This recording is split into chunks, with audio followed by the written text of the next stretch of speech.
What happens when that evening drink enters a body already managing a lineup of prescriptions? For many older adults, it's not just mixing alcohol with food, it's mixing it with medicine. And when alcohol collides with medications, the results can be far less predictable than most expect. By the late 60s, most people take at least one prescribed drug every day, and many take several. In fact, research shows that a very large majority of adults over 65 rely on medications regularly, and about 80% take at least one drug that has the potential to interact with alcohol. These aren't occasional extras. They're daily tools for keeping blood pressure under control, protecting the heart, managing blood sugar, or easing pain. The body adjusts to that routine carefully. Once alcohol enters, it can disrupt how those drugs are absorbed, broken down, or eliminated. The problem doesn't lie in whether a person is responsible with drinking. Even small amounts of alcohol interact in ways that make certain medications more potent, less predictable, or flat out dangerous. Think of this not as casual sipping added onto a pill regimen, but as two sets of chemicals colliding inside one body.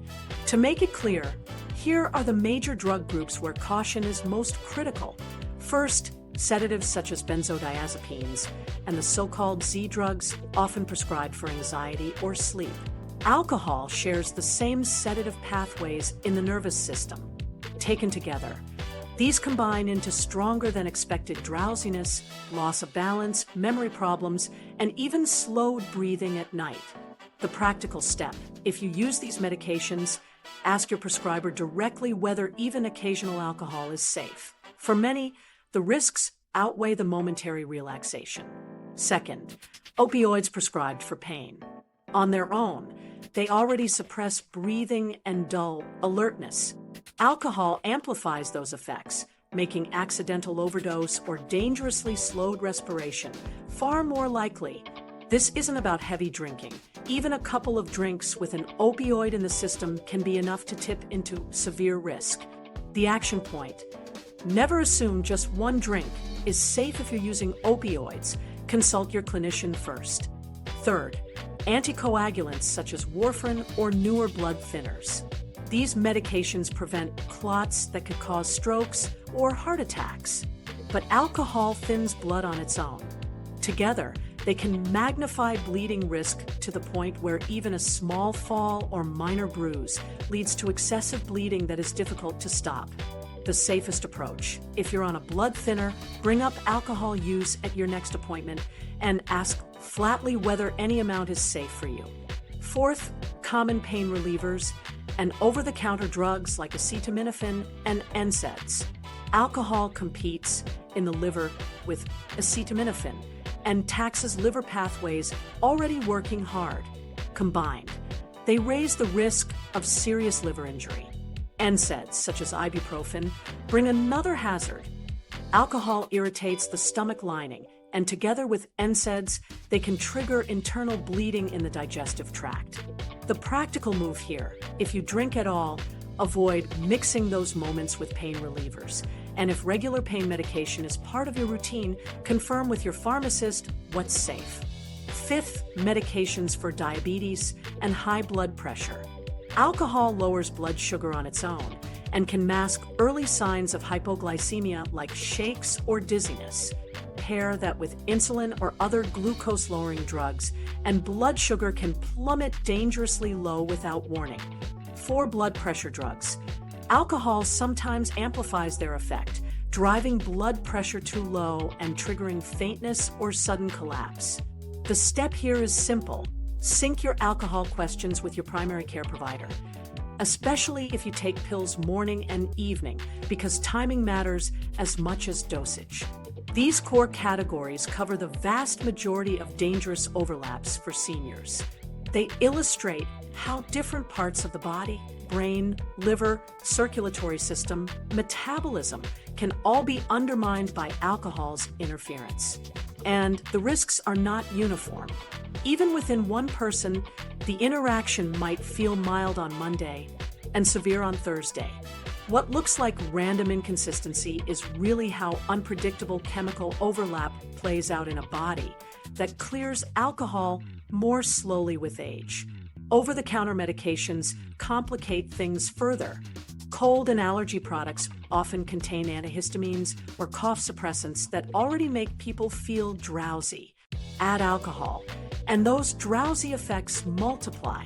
Meanwhile, the liver processes many of these drugs through the same pathways that ethanol uses, meaning both substances compete. That competition increases the likelihood of side effects and weakens the body's ability to clear either one efficiently. So even medicines people consider harmless in small doses shouldn't automatically be assumed safe with a drink. This is why no blanket rule works for everyone. Some clinicians might approve small, occasional alcohol use for certain patients if medications are stable and risks are low. In other cases, even half a beer is unsafe.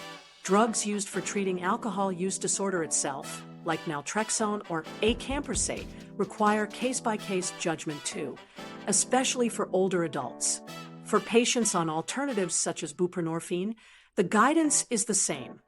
Don't assume safety. Ask a professional to weigh risks and benefits for your specific situation. The larger truth here is that alcohol's impact in later life doesn't come from the drink alone.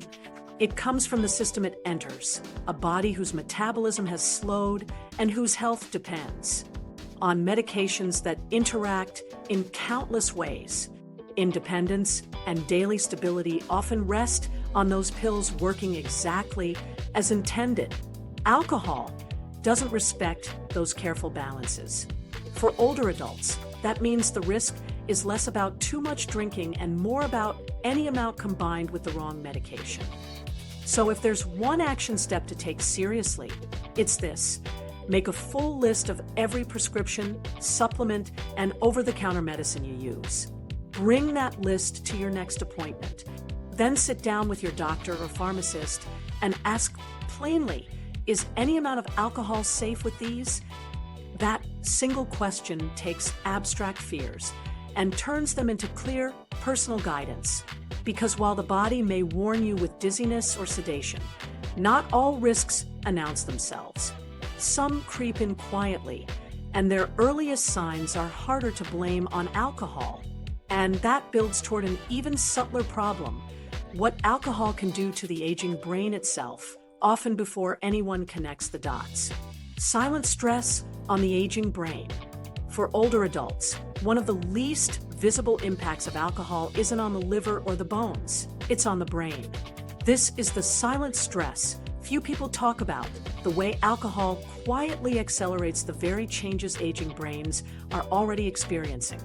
While a stumble on the stairs is obvious, the toll on memory, learning, and mental flexibility unfolds slowly, often unnoticed until it has already progressed. The first key point is brain atrophy. As people age, brain volume naturally decreases, and neurons are lost at a slow pace. On its own, this happens gradually, showing up in harmless ways like taking longer to recall a name or needing extra time to adapt to new technology. Alcohol doesn't cause that process, but it does speed it up.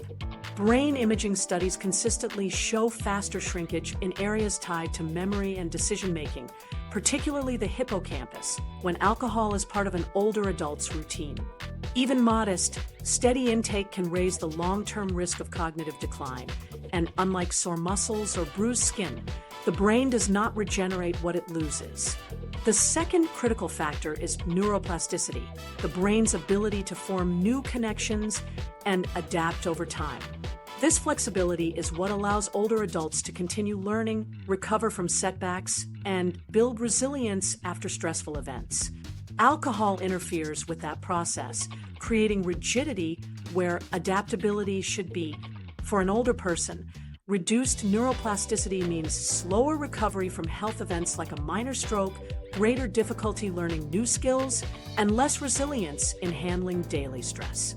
The difference isn't obvious after one night of drinking, but with repetition, the brain becomes less responsive to challenges and repairs itself less effectively. Taken together, these changes mean that consistent alcohol use, even in moderate amounts, can make the aging brain more vulnerable. Physicians who track long-term patterns see it confirmed in practical terms. Seniors who drink regularly often experience subtle forgetfulness that evolves into more pronounced impairment sooner than peers who don't. Multiple research studies link later life alcohol use with a higher risk of cognitive decline and dementia. It doesn't require heavy drinking to raise that risk.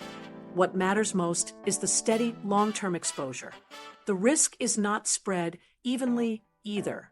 Older women are more sensitive to alcohol's brain effects than men of the same age. Women naturally carry less body water than men, which means alcohol reaches higher concentrations in their bloodstreams. Combined with slower metabolism and the same age-related brain changes, the result is a stronger impact from the same drink. Studies consistently show steeper declines in cognitive performance among older women who drink compared to older men. What might feel like equal social participation, sharing a glass of wine at dinner, actually delivers a heavier biological burden for women. Here's a brief example to bring the science into focus. Imagine two friends, both in their 70s, meeting once a week to share drinks and conversation. One begins noticing names slip away more often, while the other seems to recall details with less trouble. While there could be many reasons, research suggests alcohol intake is one factor that makes decline uneven. The brain that receives weekly alcohol faces a steeper climb in preserving sharp memory than the one that doesn't. Despite how serious these patterns sound, the takeaway isn't that a single drink will erase memory. Instead, the message is probability. Regular alcohol use increases the likelihood of faster decline, not certainty, but risk.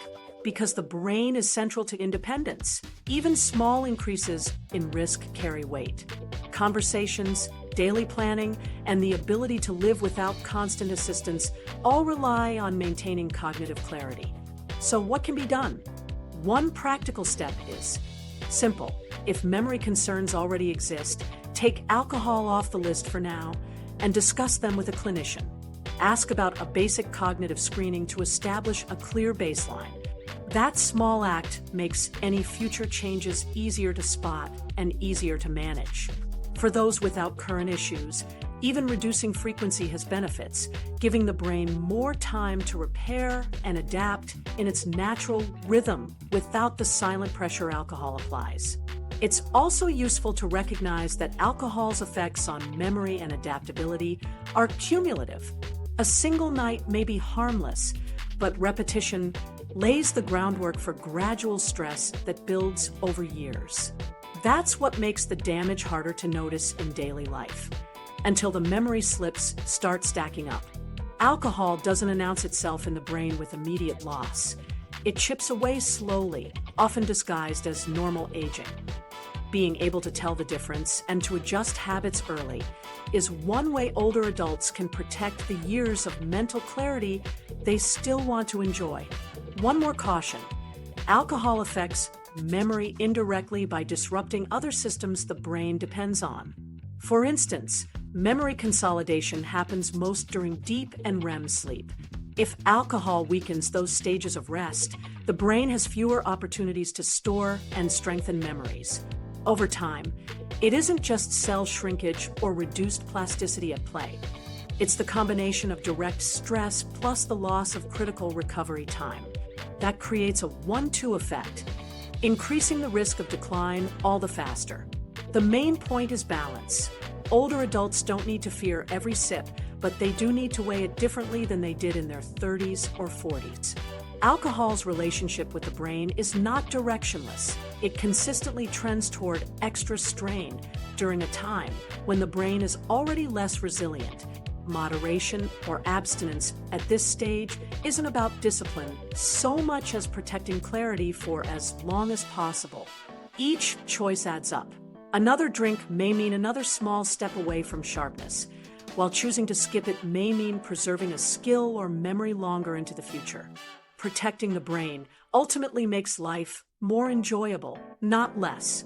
The ability to recall faces, navigate routines, and keep independence often matters more in older age than temporary relaxation after a drink. For that reason, swapping alcohol for other forms of stress relief, like a short evening walk, a warm cup of tea, or light reading, isn't about denial. It's about keeping the foundation of independence steady. And yet there's another layer here that can't be ignored. Beyond memory, focus, and adaptability, alcohol also affects the brain through something many people mistake as harmless sleep. It creates the illusion of rest while undermining the very cycles that allow the brain to restore itself each night. That hidden disruption forms the next piece of the story, the sleep saboteur. Think that Nightcap is the answer to restless nights? The idea is one of the most common myths around sleep. For older adults, where insomnia and nighttime waking are already common, it can feel tempting to rely on alcohol to calm the mind. But what looks like help falling asleep often undermines the very stages of rest that matter most.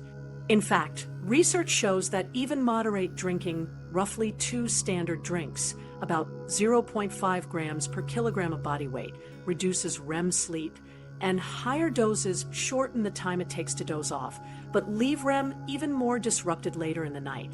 This means the sleep after a drink is not restorative. It's lighter, more fragmented, and less sustaining. The difference is subtle but significant. Alcohol slows down brain activity, so falling asleep feels quicker, lulling people into believing it has solved the problem. But sleep is not measured by speed of onset. It's built on cycles of depth and rhythm. The brain is meant to move through slow-wave sleep for physical repair and REM sleep for memory and emotional regulation. Alcohol carves into these cycles. REM periods shorten and scatter, leaving the body feeling unrefreshed, even when the total hours in bed seem adequate. Fragmentation is the second part of the trap. Instead of sleeping straight through the night, older adults who drink often wake suddenly, find themselves restless in the dark, and struggle to drift back into a deeper state. The interruptions reset the sleep cycle repeatedly, leaving the brain unable to complete restorative work. The effect only grows worse over time, as consistent disruption teaches the body to expect broken nights. The result is 7 or 8 hours in bed that function more like 4 or 5 true hours of sleep. Another mechanism at play is alcohol's effect on the internal clock, the circadian rhythm. This clock in the brain dictates the timing of energy, alertness, hormone release, digestion, and immune activity. Alcohol moves these rhythms out of sync, causing wakefulness at odd hours and sluggishness when the morning should bring clarity. People describe this as bad luck with sleep timing, but it's often directly tied to evening drinking habits.